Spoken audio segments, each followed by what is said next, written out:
오늘 하나님 말씀은 역대하 23장, 24장 말씀인데 역대하 그런데 22장 10절로부터 23장 7절까지 읽겠습니다. 아하시아의 어머니 아달랴가 자기 아들의 죽은 것을 보고 일어나 유다집의 왕국의 씨를 모두 진멸하였으나 왕의 딸 여호사밧이 아하시아의 아들 요아스를 왕자들의 죽임에 당하는 중에 몰래 빼돌려 그와 그의 유모를 침실에 숨겨 아달랴를 피하게 하였으므로 아달랴가 그를 죽이지 못하였더라. 여호사밧은 요람 왕의 딸이요 아하시아의 누이요 제사장 여호야다의 아내이더라. 요아스가 그들과 함께 하나님의 전에 6년을 숨어 있는 동안에 아달랴가 나라를 다스렸더라. 제7년에 여호야다가 용기를 내어 백부장 곧 여로함의 아들 아사랴와 여호하난의 아들 이스마엘과 오벳의 아들 아사랴와 아다의 아들 마아세야와 시그리의 아들 엘리사밧 등과 더불어 언약을 세우며 그들이 유다를 두루 다니며 유다 모든 고을에서 레위 사람들과 이스라엘 족장을 모아 예루살렘에 이른지라. 온 회중이 하나님의 전에서 왕과 언약을 세우며 여호야다가 무리에게 이르되 여호와께서 다윗의 자손에게 대하여 말씀하신 대로 왕자가 즉위하여야 할지니 이제 너희는 이와 같이 행하라. 너희 제사장들과 레위 사람들 곧 안식일에 당번인 자들의 3분의 1은 문을 지키고 3분의 1은 왕궁에 있고 3분의 1은 기초문에 있고 백성들은 여호와의 전뜰에 있을지라. 제사장들과 수종드는 레위 사람들은 거룩한즉 여호와의 전에 들어오려니와 그 외에 다른 사람은 들어오지 못할 것이니 모든 백성은 여호와께 지켜야 할 바를 지킬지며 레위 사람들은 각각 손에 무기를 잡고 왕을 호위하며 다른 사람이 성전에 들어오거든 죽이고 왕이 출입할 때 경호할지니라 하니. 아멘. 운동선수들이 무명일 때는 오직 목표가 우승입니다. 우승하는 것이 최대한 목표인 것이죠. 근데 우승하고 나면은 그리고 명예도 얻고 돈도 많이 벌고 되면은 사람들의 태도가 달라지죠. 예전에 보니까 어떤 운동 잘하는 선수가 정말 우승하고 최고의 명예를 갖게 되는데 그 다음부터 슬럼프에 빠지기 시작하는 거예요. 어떤 목표를 잃어버리게 되는 것이죠. 그러면서 세상 쪽으로 빠져버리는 그런 경우들이 있습니다. 하나님 백성들도 마찬가지로 생각합니다. 가난하고 힘들 때 그리고 내 마음이 궁극하고 외로울 때 이럴 때는 하나님의 은혜를 사모하는 것이요. 하나님밖에 없다고 그렇게 생각해요. 그렇게 할 때 믿음적으로 순종할 때 우리 삶 속에 부흥이 일어납니다. 이 부흥이 무엇이에요? 부흥이라는 것은 하나님께서 나와 함께하는 것을 체험하는 것이 부흥입니다. 내 삶 속에 부흥이 있다 이 말은 뭐 그냥 열정적이다 이 말이 아니고 하나님께서 나와 함께하는 것을 내가 계속적으로 체험하면서 살아가는 것이 바로 부흥인 것이에요. 그러니까 우리 삶에 이러한 마음속에 갈급함이 있을 때에 하나님께서 우리 속에 부흥을 주시게 되어 있는 것이고 하나님과 함께하는 것을 느끼게 되어 있는 것이에요. 그런데 이렇게 하나님의 크신 은혜를 받고 난 뒤에 이제부터 더욱더 믿음으로 전진해야 되는데도 불구하고 내가 이 정도 됐으면 어느 정도 신앙에 섰다 이렇게 생각하고 나서 하나님 말씀이나 은혜가 시시해지기 시작하는 거예요. 그러면서 세상 쪽으로 빠지기 시작하고 세상을 더 사랑하게 되는 일들이 생기게 되는 것이에요. 그러니까 하나님께서 우리에게 주시는 복을 우리가 받아서 누리는 것은 결코 잘못된 일이 아닙니다. 예수 믿고 구원받고 잘 되는 것은 당연한 일이에요. 우리가 당연히 그 복을 누려야 되는 것입니다. 그런데 이러한 복을 받으면서 하나님의 은혜를 사모하는 것보다 세상적인 것이 더 관심이 있다 그러면 문제가 생기는 것이에요. 그때부터 문제가 생기기 시작합니다. 그리고 세상 사람들과 같이 무엇인가 세상적인 것을 더 누리고 싶은 그런 욕심이 우리 속에 생기게 될 때에 이때 문제가 되고 세상이 우리 삶 속에 벗이 된다 이래 되면은 이게 보통 문제가 우리 속에 일어나는 것이 아닌 것이에요. 그러면서 자기도 모르는 사이에 서서히 하나님과의 우리 교통 사이가 멀어지면서 부흥의 불이 꺼지기 시작합니다. 자기도 잘 못 느껴요. 처음에는 절대로 못 느낍니다. 못 느끼는데 내가 이 정도 그냥 신앙생활 하면 됐지 이러면서 하나님에 대한 갈급함이 사라지기 시작하고 예배에 대한 어떤 은혜가 사라지기 시작하고 이 하나님 말씀에 대한 이런 갈급함이 자기도 모르는 사이에 사라지고 세상 사람들과 이야기하고 세상적으로 올리는 것 더 재미가 있어지며 내 속에 부흥이 사라지기 시작해요. 그게 망할 징조입니다. 망하기 직전이에요. 그때부터 우리 속에는 문제가 생기기를 시작하는 것이에요. 부흥의 불이 꺼지는 것이, 부흥의 불이 꺼진다는 것은 하나님 관계가 끊어지기를 시작하는 것입니다. 이걸 끊어지면 끝나는 것이 아니라 악한 것들이 기다리고 있다 틈타는 것이에요. 문제가 바로 그것인 것이에요. 악한 것들이 틈타서 하나님의 백성을 너무나 비참하게 망하게 만드는 것이에요. 그러니까 베드로 사도도 베드로전서 5장 8, 9절에 보면은 근신하라 깨어라, 이 너희 대적 마귀가 우는 사자같이 두루 다니며 삼킬 자를 찾나니 너희는 믿음으로 굳게 서서 저를 대적하라. 우리 삶 속에 믿음으로 끊임없이 굳게 서서 그리고 악한 것들을 대적하셔야 되고 내가 믿음적이지 못한 것들을 내 속에서 쳐낼 수가 있으셔야 돼요. 어떤 분은 그래 이야기합니다. 에덴 동산에 아담과 하와가 선악과를 따먹을 것을 하나님께서 알겠느냐 몰랐겠느냐? 그러면 하나님께 전능하신 하나님께서 당연히 알았을 것이라는 거예요. 당연히 아실 수 있죠. 그런데 하나님께서는 아담과 하와가 선악과를 따먹기를 원하면서 심었는가요? 아니잖아요. 하나님께 선악과를 심으신 것은 하나님 권위에 대한 도전에 대한 순종에 대한 말씀인 것이지, 그것을 사람이 반드시 따먹고 죄를 지을 것이다 이렇게 해서 죄 가운데 있을 것이라고 생각하고 하나님 그래 하신 거예요. 그건 아니잖아요. 하나님께서 우리 인간을 만드실 때에 자유의사를 다 주셨습니다.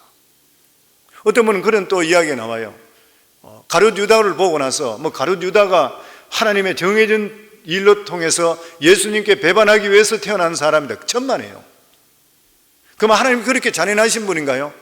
사람이 태어나게 하면서 예수님을 배반할 수 있도록 만들어 영원히 멸망당으로 만드는 것이 하나님 뜻인가요? 절대 그게 아닌 것이에요.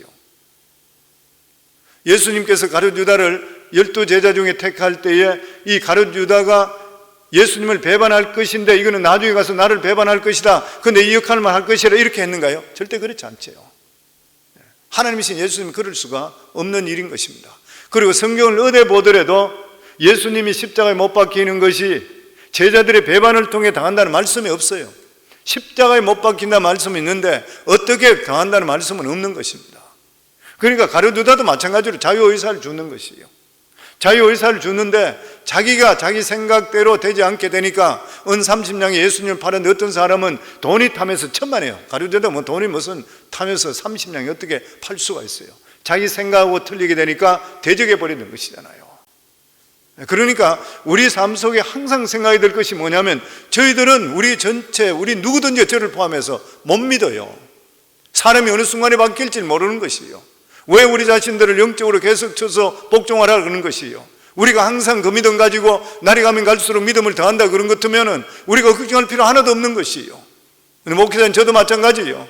제 믿음이 항상 같지 않는 것이에요. 그러니까 우리에게 자유의사를 주기 때문에 믿음을 택할 것인지 아니를 택할 것인지 그건 자기한테 달렸어요. 오늘 내가 수요 예배에 와서 예배 드릴지 안 드릴지 이것도 나한테 달렸어요. 성경을 내가 읽을지 안 읽을지 그리고 믿음 안에 더욱더 살지 안 살지 그 관계 정하는 것도 내한테 달렸어요. 하나님 무조건 은혜로 우리를 구원해 주셨지만 믿음으로 살고 안 살고는 우리한테 달려있는 것이에요. 그러니까 이 성경 전체를 통해서 우리에게 계속적으로 주는 말씀, 더더욱이나 구약 성경부터 주시는 그런 말씀이 뭐냐면 이 역사적으로 계속적으로 말씀하는 게 믿음적으로 온전히 선 사람이 별로 없다는 거예요. 계속적으로 실족하는 것이에요. 그냥 처음에는 좋았는데 나중에 가면 망하는 사람이 수도 없이 많은 것이에요. 오늘도 그 역사를 말하고 있는 것입니다. 그러니까 우리가 항상 근신해서 깨어서 우리를 대적할 수 있는 이러한 사단 마귀 세력과 싸워 승리해야 되는데 그렇게 하기 위해서는 우리가 성령 충만해야 돼요. 성령 충만 어떻게 성령 충만할 수 있어요? 예당에서 잡으면 성령 충만할 수 있어요? 될 수 없잖아요. 기도 안 하면 성령 충만할 수 있어요? 될 수 없잖아요. 예배도 안 나오면 성령 충만할 수 있어요? 될 수 없어요. 그러니까 끊임없이 목회자는 지도자는 끊임없이 성도들에게 믿음적으로 들어오기를 계속적으로 강요해야 돼. 좋은 일은 강요해야 되잖아요. 이 약을 먹으면 분명히 좋은 일이 있고 약이 병이 낫는다 그랬는데도 먹고 싶으면 먹고 먹기 싫으면 먹지 마라 하면 그 사람 책임 회피하는 사람이에요. 똑같은 이야기인 것이에요. 그렇기 때문에 오늘 수요 예배 나오시고 이런 분들, 그래서 수요 예배나 새벽기도 하고 주일 설교는 다를 수밖에 없습니다. 주일날은 수백 명이 오시는데 믿음이 전부 천차만별이에요. 근데 그런 분들에게 강하게 이야기하면 부담스러워, 너무 부담스러워. 그래도 적어도 새벽기도 나오고 수협이 나오시고 믿음으로 살겠다 하는 이런 분들은 우리가 확실하게 믿음에 바로 서서 믿음을 지킴을 통해 이런 분들이 믿음에 바로 서게 되면 주위에 좋은 선한 영향력을 끼쳐요. 주위에. 그러면서 믿음이 연약한 사람이 이렇게 세워야 되는 것이에요. 우리 수협에 나오신 분들이 그러한 역할을 감당해서 하나님의 복을 받을 수 있기를 주 이름으로 축원합니다. 유다는 신앙으로 뭉쳐있을 때는 비록 작은 나라였었지만 굉장히 알차고 다른 나라들이 감히 접근하지 못했습니다. 왜냐하면 하나님의 능력이 함께 하시기 때문에. 그래서 연합군이나 수많은 군대들이 쳐들어왔다가 하루아침에 그냥 죽어버리는 굉장한 나라였었습니다. 그런데 유다는 자기보다도 이 큰 북이스라엘에 대한 동경이 있었다 그랬죠. 이 여호사밧이 대단한 왕이었는데 여호사밧이 대단한 실수를 했는 것이 이 북이스라엘을 너무 사모하는 바람에 그들과 함께 사돈 맺은 거잖아요. 사돈을 맺었습니다. 그래서 사돈 맺음을 통해서 아합의 딸 아달랴를 왕비로 맞이하게 됐던 것이에요. 우상단지잖아요. 이 아달랴는 자기 아들 아하시아가 죽게 됐을 때에 손자들이 전부 다 어렸어요. 그 손자들이 어리니까 자기가 왕이 되고 싶어 다 죽여버렸습니다. 그 유다의 첫 번째 여왕이 됐어요.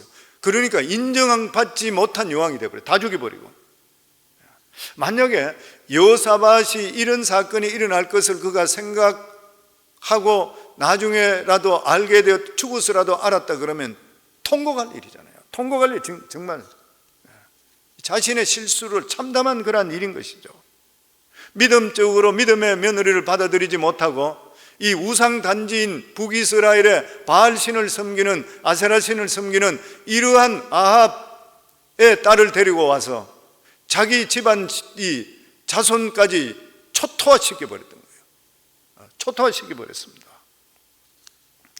이제는 유다는 바알을 섬기는 아달랴의 종이 되어버렸고 유다가 언제 망할지 모르는 풍전등화에 쌓이게 되었습니다.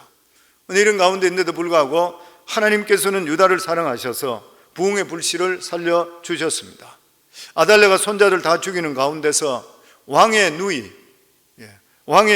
대제사장 여호야다의 부인이 있었는데 그때 1살짜리 왕자 요아스를 숨겨서 빼돌려 놨습니다. 그게 10절에서 12절 말씀, 우리 다시 한번 같이 읽겠습니다. 아하시아의 어머니 아달랴가 자기의 아들이 죽은 것을 보고 일어나 유다 집의 왕국의 씨를 모두 진멸하였으나 왕의 딸 여호사밧이 아하시아의 아들 요아스를 왕자들이 죽임을 당하는 중에서 몰래 빼내어 그와 그의 유물을 침실에 숨겨 아달랴를 피하게 하였으므로 아달랴가 그를 죽이지 못하였더라. 여호사밧은 여보람 왕의 딸이요 아하시아의 누이요 제사장 여호야다의 아내이더라. 요아스가 그들과 함께 하나님의 전에 6년을 숨어 있는 동안에 아달랴가 나라를 다스렸더라. 하나님께서 다윗에게 언약하신 다윗의 언약이 뭐냐면은 다윗의 자손, 그 다윗의 자손 중에 왕 중에서 누구든지 간에 왕이 이스라엘 전체 백성 중에 왕 한 사람, 리더 한 사람은 죽도록 하나님 말씀만 붙들면 다른 사람 보지 않고 부흥시켜 주겠다는 거예요. 하나님께서 그래서 왕이 바로 서면 나라는 하나님께서 복을 받게 되어 있는 것이에요. 그런데 아달랴가 이 약속을 알고 있기 때문에 유다를 자기 것으로 만들기 위해서 이 유다, 그러니까 다윗의 자손 후손들은, 그 왕족들은 다 죽여버리는 거예요. 손주들을 다 죽였습니다. 사람이 할 일이 아닌 것이죠. 그런데 이런 와중에 하나님께서 1살짜리 아이 하나를 살려두었던 것입니다. 왕의 누이 여호사밧이 1살짜리 왕자를 감추어 빼돌린 데 성공했습니다. 특히 왕의 누이는 대제사장 여호야다의 부인이었기 때문에 아무에게도 알리지 않고 이 아이를 성전 안에서 6년 동안 키웠는 것이에요. 이들은 왕자를 철저하게 감추어 키웠고 절대로 사람들에게 보여주지도 알려주지를 않았는 것이에요. 그래서 아달랴든지 또한 다른 유다 백성들은 유다의 다윗을 통해서 내려오는 이러한 부흥의 불이 완전히 꺼진 줄 알았어요. 자기들은 끝이라 이렇게 생각했어요. 그런데 아무도 모르는 사이에 이러한 유다의 불씨는 자라고 있었던 것입니다. 그리고 대제사장 여호야다는 이 사실 일체의 아무에게도 알리지를 않았던 것이에요. 왜냐하면 아무도 믿을 수가 없기 때문인 것이에요. 그 당시만 하더라도 오직 하나님의 때가 오기만 기다렸습니다. 그 6년 동안 유다는 완전히 하나님의 나라로서 기능을 상실했죠. 왜냐하면 제사도 없어져 버리고, 그리고 완전 그 예수 하나님 믿는 이러한 제사장들도 죽이려고 그랬고, 핍박도 많았었고, 하나님의 나라는 다윗의 후손이기 때문에 하나님 말씀이 왕성해야지 복을 받게 되어 있는 것이요. 그런데 아달랴는 다윗의 후손을 죽이고 자기 마음대로 왕이 되어서 나라를 다스렸습니다. 그러니까 하나님 나라가 세상적이 되게 되면 비참하게 될 수밖에 없는 것이요. 그러다가 드디어 유다의 때가 왔습니다. 요아스가 7살이 되었을 때에 여호야다는 이제 거사를 준비를 하게 되었던 것이요. 그러면서 가장 충성스러운 사람 백부장 5명에게 왕자가 살아있다는 사실을 알려줍니다. 그러면서 그들에게 충성서약을 젊은 장교들이죠. 충성서약을 받게 됩니다. 23장 1절 말씀 우리 한번 같이 읽습니다. 제7년에 여호야다가 용기를 내어 백부장 곧 요람의 아들 아사랴와 요하난의 아들 이스마엘과 오벳의 아들 아사랴와 아다야의 아들 마아세와 시그리의 아들 엘리사밧 등과 더불어 언약을 세우며, 여기 보면 5명의 백부장이 유다의 부흥을 일으키는 핵심적인 역할을 합니다. 젊은 장교들이, 이들은 아달랴와 그 측근들 몰래 유다 전체를 다니면서 레위 사람들과 족장들을 모아서 예루살렘으로 데려옵니다. 그런데 이 데려오는 날짜를 안식일에 맞춰가 돌아오는 거예요. 그게 안식일에 예배드린 줄 알도록 해서 주위에 있는 사람들을 속이게 되는 것이죠. 그래서 안식일날 모이도록 하고, 그리고 안식일날 왕을 세우기로 그렇게 계획을 세웠습니다. 안식일은 세상 사람들은 노는 날이지만 하나님의 백성들에게는 예배드리는 그러한 날인 것이요. 그래서 유다 백성들이 성전에 가장 많이 모이는 날이 바로 안식일인 것입니다. 이럴 때에 이 아달랴는 성전에 사람들이 많이 모일 때에 예배드리는가 이렇게 생각해서 방심을 했던 것이요. 더더욱이나 다윗 자손들은 다 죽었다고 이렇게 믿고 있었기 때문인 것입니다. 그랬을 때 여호야다는 모든 레위인에게 창과 방패를 들게 했습니다. 여호야다는 레위인들이 성전을 지키고 할 때에 그 번을 쓰고 끝나고 나면 다음 사람이 들어와서 바뀌면서 나가고 하는데 나가지 못하게 하고 성전에 그냥 머물게 했습니다. 그래서 그 성전 전체가 굉장히 큰 성전에, 그 성전 전체에 레위인들이 가득 차게 되었던 것이죠. 그러면서 사람들에게 7살 된 요아스 왕자를 보이면서 다윗의 후손이 살아있다는 것을 선포합니다. 11절 말씀 같이 읽습니다.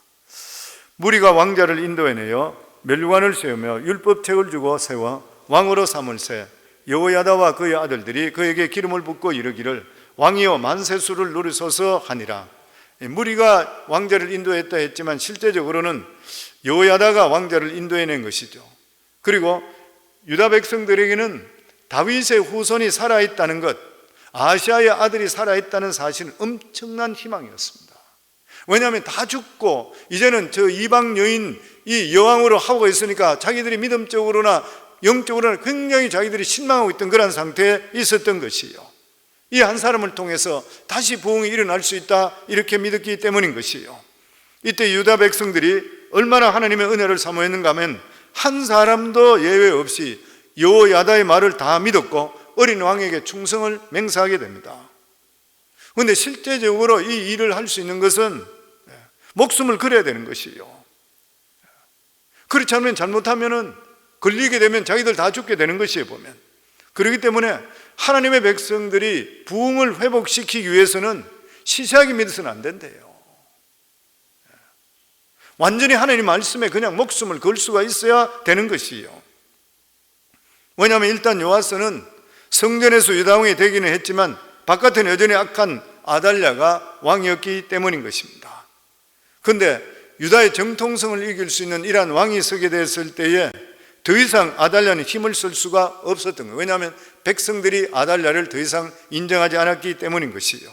우리 12절에서 13절입니다. 같이 읽습니다. 아달랴가 백성들이 뛰며 왕을 찬송하는 소리를 듣고 여호와의 전에 들어가서 백성에게 이르러 보매 왕이 성전 문 기둥 곁에 섰고 지휘관들과 나팔수들이 왕의 곁에 모셔 서 있으며 그 땅의 모든 백성들이 즐거워하여 나팔을 불며 노래하는 자들은 주악하며 찬송을 인도하는지라.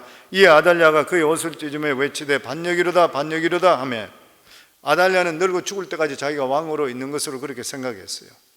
그런데 정당한 왕이 즉위하는 그 순간에 한순간에 그냥 완전히 박탈되어 버렸습니다. 자동적으로 모든 권한이 상실되어 버리고 말았던 것이에요. 그래서 이런 것을 보고 나서 사탄의 특징이 그렇다 그래요. 사탄은 정체만 밝혀지면 순간적으로 힘을 잃어버립니다. 항상 그렇습니다. 보면 아달랴는 성전이 시끄러우니까 혼자서 성전 안에 돌아봤던 것이에요. 돌아보니까 벌써 어린 왕자가 왕관을 쓰고 있고 백성들은 하나님을 찬양하고 그리고 기뻐하고 있었던 것이에요. 그래 아달랴가 자기 옷을 찢으면서 반역이로다 반역이로다 소리쳤지만 듣는 사람이 하나도 없었어요. 사실적으로 반역은 자기가 있는 것이죠. 그런데 이렇게 아달랴가 소리쳤는데도 불구하고 백성들 모두 다 돌아보지도 않고 자기 자리를 지켰습니다. 백성뿐만 아니라 레위인은 레위인의 자리를 지켰던 것이요. 그리고 왕은 어렸지만 전혀 두려워하지 않고 그 자리에 꿋꿋하게 서가 있었습니다. 한 사람도 아달랴의 말을 듣지를 않았던 것이요. 아달랴는 그 사람 속에 뚫고 들어올 수도 없었던 것이요. 하나님의 백성들은 이 정도가 될 수가 있어야 돼요. 자기 자리를 굳건하게 지키면 사탄이 들어올 수가 없게 되는 것이요. 우리 성도님들도 각자 자리, 성도의 자리, 집사의 자리, 그 모든 재직들의 자리, 목자의 자리, 장로의 자리, 안수집사, 권사의 자리만 그 직책에만 충성하시면 악한 것들이 못 들어오게 되어 있습니다. 아멘. 자기 자리를 지키지 않고 움직이고 엉뚱한 소리 하게 되니까 문제가 되는 것이에요. 백성들은 아달랴를 성전 밖으로 밀어냈습니다. 이때 여호야다는 아달랴를 하나님을 섬기는 성전 안에서는 죽이지 말라 그랬습니다. 그 대신에 아달랴를 추종하는 자가 있다면 그 자리 다 죽이라 그랬어요. 레위인은 아달랴가 나갈 수 있는 길을 열어줘요. 쭉 문을 열어줍니다. 쭉 가다가 성전 미문에 이르렀을 때 무리들이 달려들어서 아달랴를 그 자리에서 쳐 죽였습니다. 하나님의 영광을 찬탈하고 하나님 나라를 세상 나라로 만드는 이 아달랴에게 일말의 자비도 허락되지를 않았던 것이에요. 그 뒤에 온 백성들이 즉시 바알 신당 쪽으로 달려가서 바알당을 다 부수게 되고 단과 우상 깨뜨린 후에 단 앞에서 바알의 제상 맏단을 죽였습니다. 17절 말씀입니다. 같이 읽습니다. 온 국민이 바알의 신당으로 가서 그 신당을 부수고 그의 제단들과 형상들을 깨뜨리고 그 제단 앞에서 바알의 제사장 맏단을 죽이니라. 하나님의 나라에는 바알신이 있어서는 안 되는 것이죠. 당연히 깨뜨려야 되는 것이에요. 우리 18절 말씀 같이 읽습니다. 여호야다가 여호와의 전에 직원들을 세워 레위 제사장의 수하에 맡기니 이들은 다윗이 전에 그들의 반열을 나누어서 여호와의 전에서 모세의 율법에 기록한 대로 여호와께 번제를 드리며 자기들이 정한 규례대로 즐거이 부르고 노래하게 하였던 자이더라. 예배 드린 자들이 다시 모이기 시작했는 거예요. 유다 백성들에게 예배가 회복되었습니다. 이제는 말씀만 죽도록 붙들겠다고 약속하는 것이요.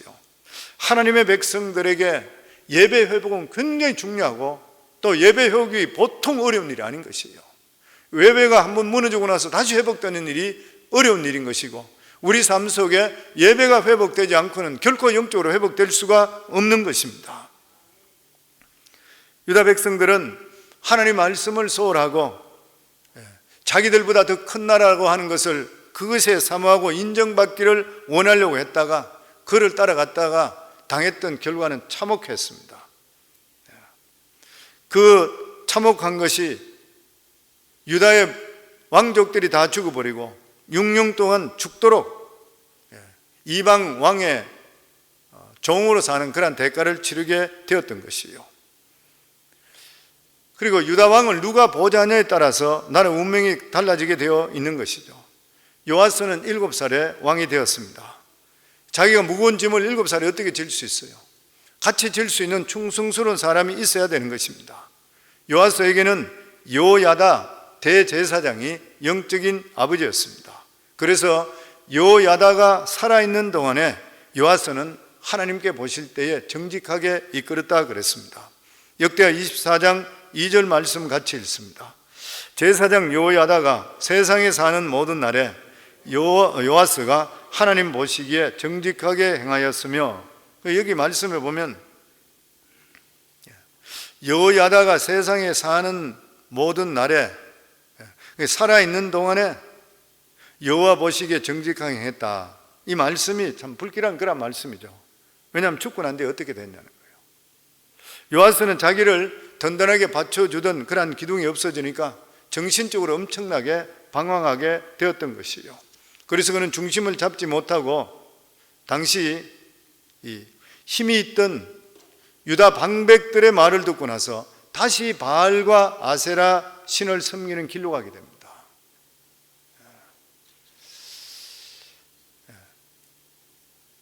그러니까 중요한 일이 뭐냐면은 리더는 하나님에 대해서 확실히 알아야 돼요. 영적인 체험을 확실히 알 수 있어요. 하나님의 살아계심을 확실히 아셔야 돼요. 모든 리더는 다 그렇습니다. 왜냐하면 인간적으로 생각하게 되게 되면은 사람들에 대해서 비율을 맞추게 되는 것이고 사람 좋은 것이 좋다 생각해 버려요. 그런데 하나님이 살아계심을 알게 되면 사람 비율을 절대 못 맞췄습니다. 맞출 수가 없는 일이죠. 그러니까 요아스는 여호야다가 있을 동안에는 그 사람이 자기의 정신적인 지주가 되었던 거예요. 그러니까 흔들리지 않고 그 길을 갔던 것입니다. 그런데 죽고 나니까 갑자기 자기가 갈 길을 몰라요. 만약에 그가 하나님을 체험하고 하나님 살아계신 걸 실제적으로 알았다 그러면은 방백들이 와서 자기들에게 좋게 했다 한다 하더라도, 무슨 이야기 했다 한다 하더라도 그 사람이 갈팡질팡하지를 않았을 것이에요. 그래서 리더는 어느 단체든지 리더는 확실한 믿음 안에 있어야 되고 확실한 소신을 가지고 있어야 됩니다.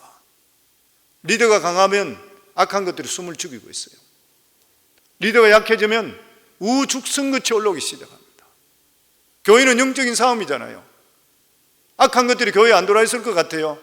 어느 순간에 우리가 의의 병기가 아니라 불의 병기가 바뀌게 되면은 눈이 돌아버려요. 사람 못 믿어요. 성도님, 그래서 못 믿다, 여러분 못 믿다는 것이잖아요. 사랑해요. 그런데 우리가 영적인 상태는 못 믿어요. 언제 어떻게 될지 몰라요, 악한 것이. 그래서 목회자를 위해 기도해 달라고 하는 그 이유 중에 하나가, 목회자는, 메인 리더는 영적으로 충만해야 됩니다. 그 저를 위해 기도해 주셔야 돼요. 내가 항상 충만한 거 아니잖아요. 그래 되면은 악한 것들이 쑤시기 시작해요. 그러면 분별력을 잃어버리기 시작합니다. 그러면 어떻게 돼요? 하나님의 역사가 사라져버려요, 교회에. 풍파가 일어나기 시작하는 것이에요. 저는 평신도 있으면 너무 그걸 많이 봤어요. 목회자가 영적으로 강하지 못하고 사람만 좋다가 교회가 풍지박산나고 교회 다 말아먹는 거 봤어요.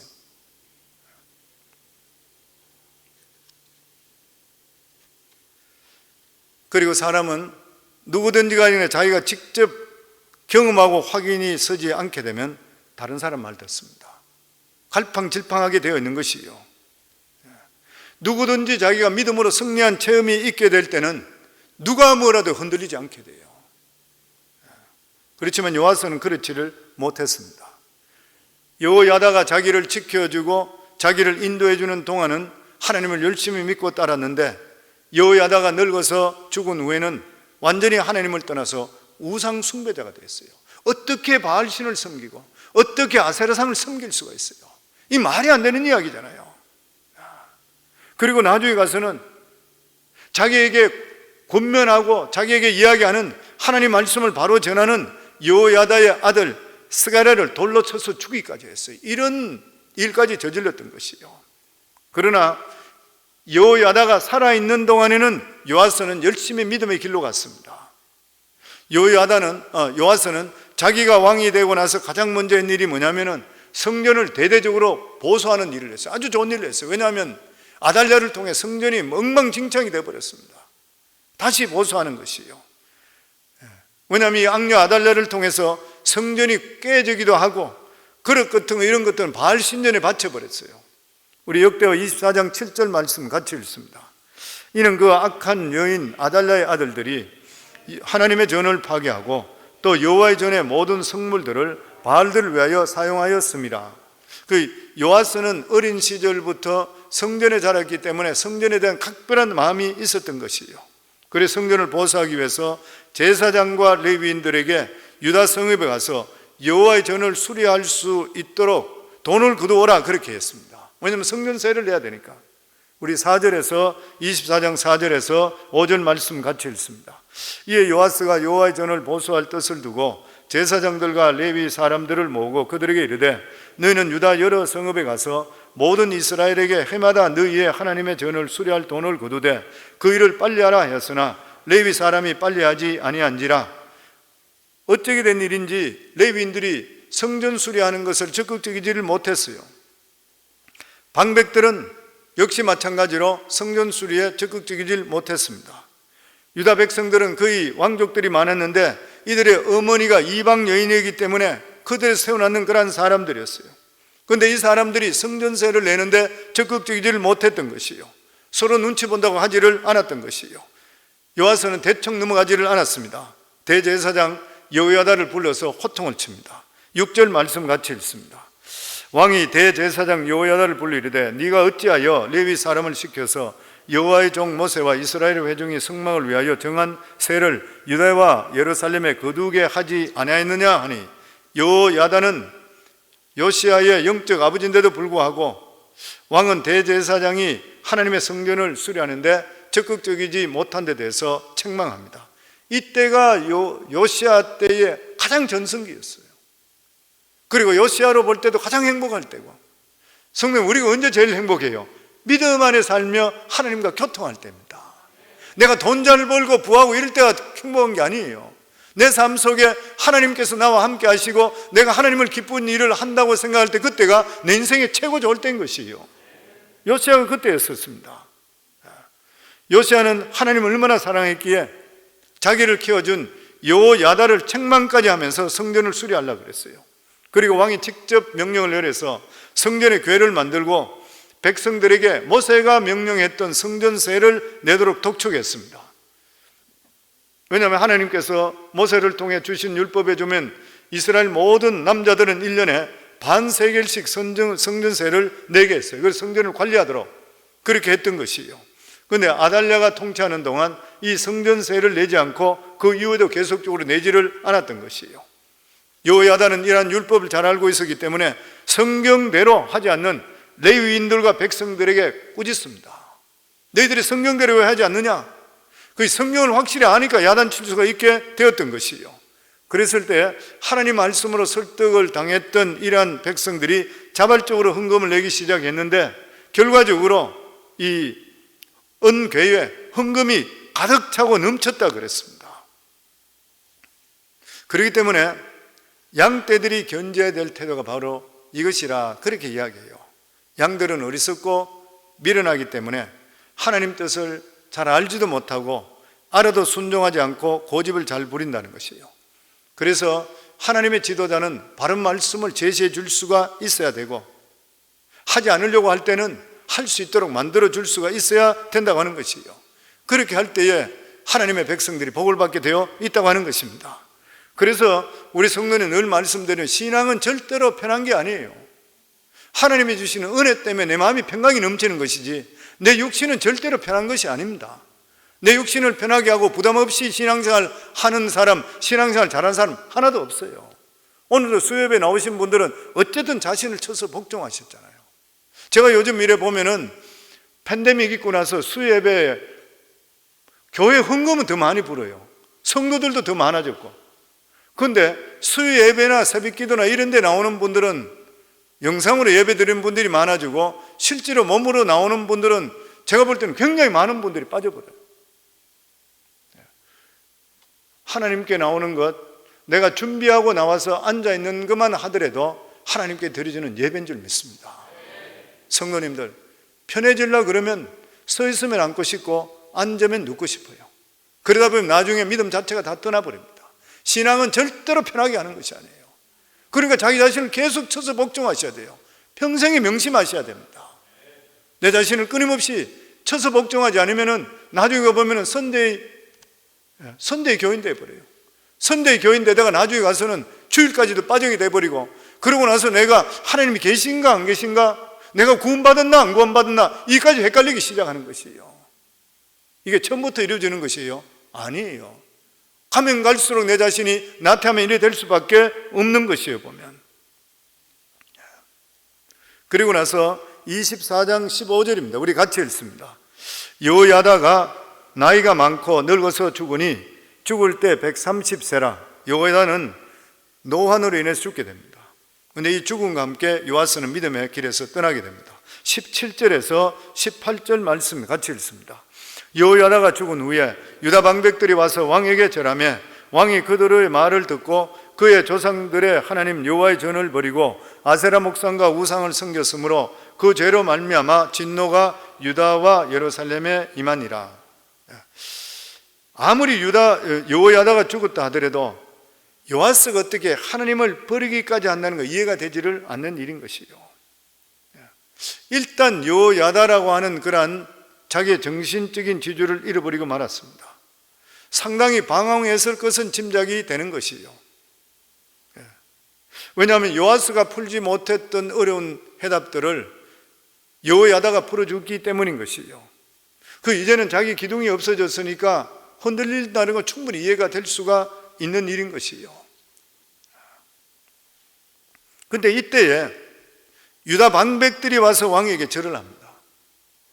여기서 방백들이 왕에게 오면은 신하들이 절한 거 당연하잖아요. 근데 이 원어에 보면 절했다고 하는 뜻이 뭐냐면은 왕에게 충성을 다짐했다는 말도 되는 이야기겠지만은 왕에게 대해서 그들에게 위로하고 마음을 회수해 버렸어요. 유다 방백들은 유다 전체로 볼 때는 실세였었습니다. 여호야다가 있을 때는 믿음적으로 버티기 있을 때 이 사람들이 힘을 쓰질 못했어요.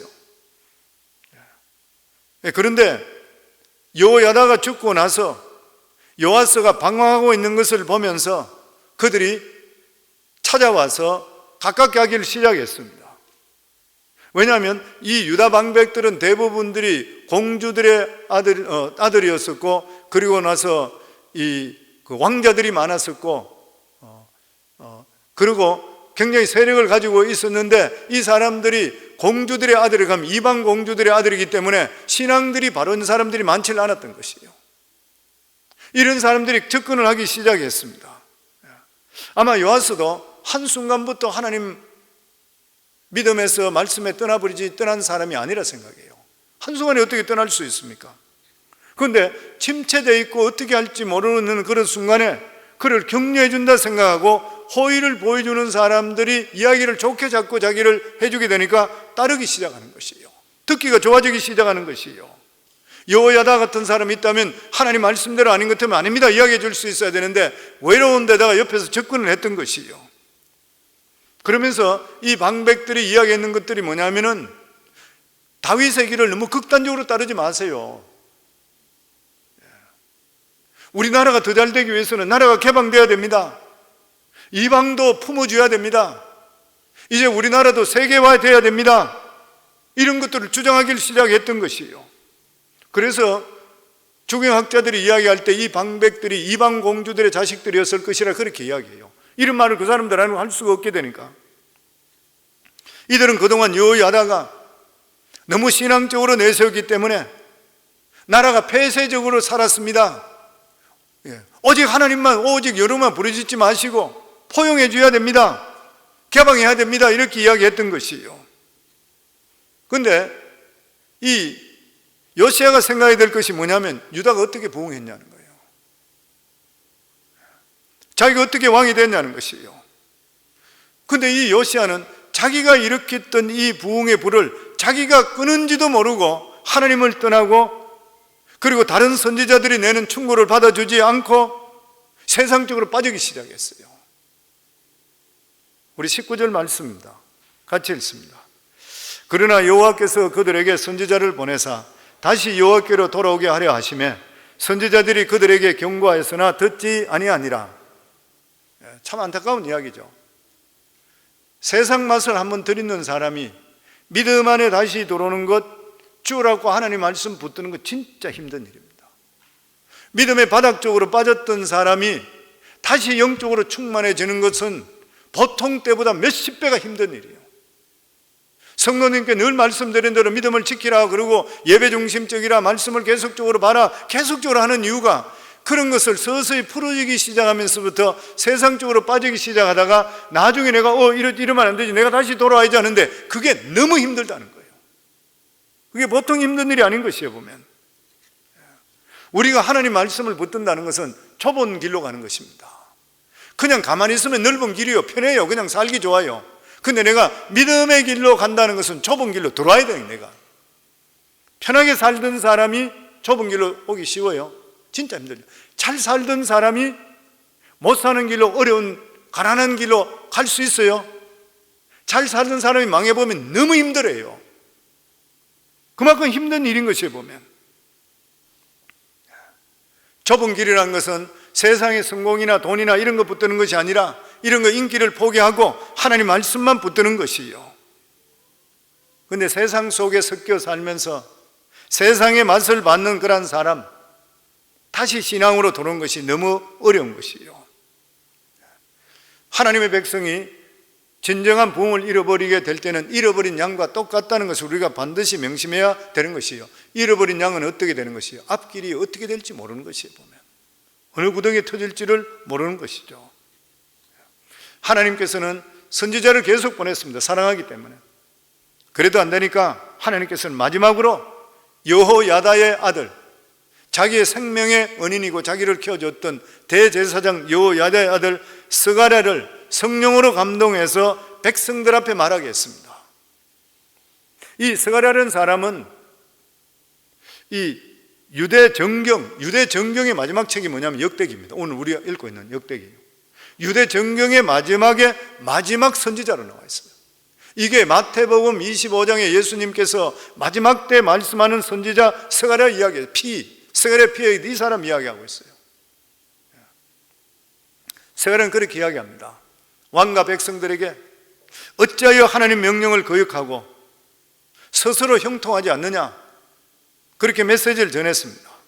세상 따라가서 부흥의 불을 꺼뜨리고 왜 하나님의 축복을 발로 차느냐, 그러면서 너희가 하나님을 버렸기 때문에 하나님께서도 너희를 버리실 것이라. 우리 20절부터 21절까지 같이 읽습니다. 이에 하나님의 영이 제사장 여호야다 아들 스가랴를 감동시키며 그의 백성 앞에 높이 서서 그들에게 이르되 하나님이 이같이 말씀하시기를 너희가 어찌하여 여호와의 명령을 거역하여 스스로 형통하지 못하게 하느냐 하셨나니 너희가 여호와를 버렸으므로 여호와께서 너희를 버리셨느니라 하나 무리가 함께 꾀하고 왕의 명령을 따라 그를 여호와의 전 뜰 안에서 돌로 쳐 죽였더라. 선지자가 가장 기본적인 사역이 뭐예요? 경고입니다. 목회자의 가장 기본적인 사역이 뭐예요? 양치는 일들 속에 성도들을 자꾸 경고해야 돼요. 바로 써야 된다는 거예요. 똑같은 일인 것이죠. 그러니까 최후의 심판을 이야기하는 것이 아니라 끊임없이 우리 자신의 삶을 회개하고 돌아볼 수가 있어야 되는 것이죠. 그런데 그 이야기를 했는데도 불구하고 여기 보면 무리가 함께 꾀하고 왕의 명령을 따라, 그러니까 무리들이 모두 다가 듣기 싫어 다 했던 거예요. 세상적으로 한번 빠지고 놀기 좋아하는 사람이 다시 돌아오기 힘든 거예요. 왕의 명령을 따라 그를 여호와의 전 뜰 안에서, 하나님의 전 뜰 안에서 죽여버렸습니다. 돌로 쳤습니다. 요아스는 스가랴를 보게 되면 자기의 은인이 있던 여호야다를 생각했어야 돼요. 자기 생명을 살려서 왕의 자리까지 올라가는데 도와줬던 여호야다, 이 아들 스가랴의 말을 어찌 버릴 수가 있겠습니까? 그런데 듣기 싫다고 해서 그 은인의 아들을 죽여버렸습니다. 그것도 성전 안에서 죽여버렸어요. 사람의 마음이 얼마나 간사한지, 그렇게 하나님을 잘 믿고 성전까지 완전히 수리했던 사람이 자기 듣기 싫은 소리를 한다고 해서 은인의 아들을 성전 안에 돌로 쳐 죽였다. 이 순간에 바로 하나님께서는 요시야를 버려버리게 됩니다. 하나님의 사랑을 완전히 잃어버리게 되죠. 그리고 이 일이 있고 1년 후에 아람 군대가 유대를 쳐들어오게 됩니다. 이때 아람 군대는 유대 군대보다 훨씬 더 약한데도 불구하고 유대 군대가 힘을 쓰지 못하고 패해버렸습니다. 이 싸움을 통해서 유대의 모든 방백들이 다 죽고 재물들을 다 빼앗겨갑니다. 23절에서 24절입니다. 같이 읽습니다. 1주년 말에 아람 군대가 요아스를 치려고 올라와서 유다와 예루살렘에 이르러 백성 중에서 모든 방백들을 다 죽이고 노래간 물건을 다메섹 왕에게로 보내니라. 아람 군대가 적은 무리로 왔으나 여호와께서 심히 큰 군대를 그들의 손에 넘기셨으니 이는 유다 사람들이 그들의 조상들의 하나님 여호와를 버렸습니다. 이와 같이 아람 사람들이 요아스를 징벌하였더라. 적은 군대가 와서 여호와의 큰 군대, 유다 큰 군대를 넘어뜨렸다는 것이에요. 왕이 그토록 의지했던 방백부터 해서 아람 군대에 다 당했고 재물도 다 빼앗겨 버렸습니다. 그리고 아람 전쟁 후에 요아스 왕은 신복들을 통해 배신당해서 칼에 맞아서 침상에 죽고 합니다. 유다 왕들 중에서 살해당한 사람은 요아스밖에 없어요. 살해당한 사람은 요아스가 처음입니다. 우리 25절 같이 읽습니다. 요아스가 크게 부상하며 적군이 그를 버리고 간 후에 그의 신하들이 제사장 여호야다의 아들들의 피로 말미암아 반역하여 그를 그의 침상에서 쳐 죽인지라. 다윗성에 장사되었으나 왕들의 묘실에는 장사되지 아니하였더라. 요아스의 말로는 너무나 좋지 않았습니다. 신복들에게 배신당하게 되고, 그리고 나서 이 요아스는 다윗성에 장사되었으나 다윗성에 장사는 됐어요. 묻히기는 했어요. 다윗성에. 그런데 왕의 자격이 없다 해서 여기 보면 왕들의 묘실에는 장사되지 않았더라. 그 왕실의 묘실에는 들어가지 못했어요. 그러며